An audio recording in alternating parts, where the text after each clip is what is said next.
Hello friends, welcome to PrepMate classes. In this lecture, we will learn about measures of government deficit. When government exercises fiscal policy, it incurs deficit. The expenditure of the government is usually higher than the revenue collection.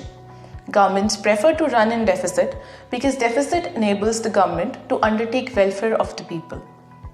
Before we understand deficit, let us first understand capital and revenue items of expenditure and receipts. Transactions can be divided into two types according to the period of time. Long-term period. Long-term period means the time period of more than 1 year.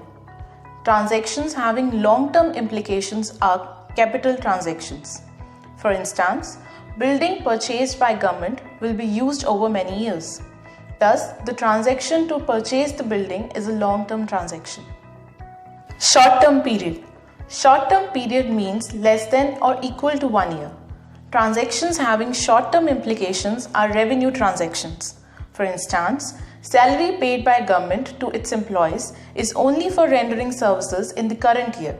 Therefore, the implications of paying salary are limited to the present financial year. Thus, on the basis of time period, transactions can be classified into two types, revenue and capital.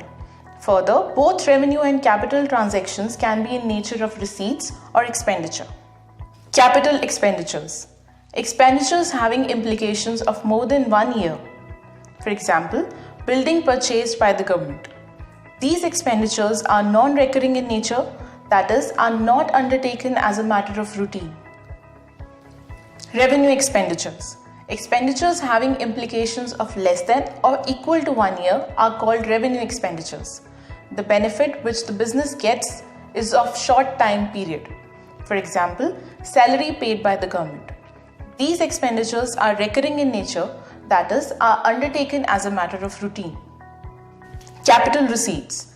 Receipts having implication of more than 1 year. For example, loans from public. If government takes loan, then it is required to repay the loan along with interest. These receipts are non-recurring in nature. Revenue receipts. Receipts having implications of less than or equal to 1 year. For example, tax collected by government. Government is not liable for anything in future for tax collected in the current year. These receipts are recurring in nature. There are various measures of government deficit from different perspectives to enhance analysis about the nature and cause of deficit. These are as follows. Revenue deficit. Revenue deficit is the difference between revenue expenditure and revenue receipts. Revenue deficit indicates that government's revenue expenditure exceeds government's revenue receipts. Fiscal deficit. Fiscal deficit refers to the excess of total expenditure over total receipts excluding borrowings during the given fiscal year. Fiscal deficit includes not just revenue expenditure and receipts, but also capital expenditures and receipts except borrowings.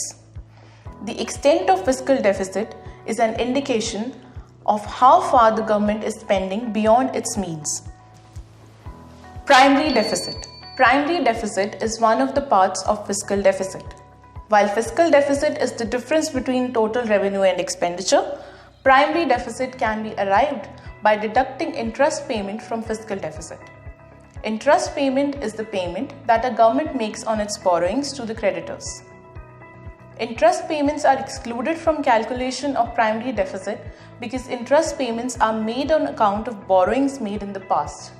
This primary deficit specifies net impact of present transactions and includes impact of transactions undertaken in the past. Now, let us evaluate ourselves. Question number 1. Which of the following may cause fiscal deficit? Rise in government expenditure. This statement is correct. Increase in tax evasion. This statement is also correct. Increase in sale of assets. This statement is incorrect. Increase in sale of assets increases the capital receipts of the government and thus reduces the fiscal deficit. Thus, option A is the correct answer. Question number 2. Which of the following statements best describe the comparison between fiscal deficit and primary deficit? When the net interest payable by government is zero, then fiscal deficit is equal to primary deficit. Primary deficit is always higher than fiscal deficit. Primary deficit considers only revenue transactions, whereas fiscal deficit considers both revenue and capital transactions. Primary deficit considers only capital transactions, whereas fiscal deficit considers only revenue transactions. Option A is the correct answer because the only difference between fiscal and primary deficit is of interest payments. For best learning, you can watch this video along with PrepMates Engage UPSC series, which is available online as well as offline. Book features: complete subject in a single book with practice and past year questions at the end of the chapters. Model answers for UPSC mains from authors. Using the application PrepMate and web portal prepmate.in, you can access comprehensive digital support in form of videos, mock prelims, answer writing practice, and regular updates.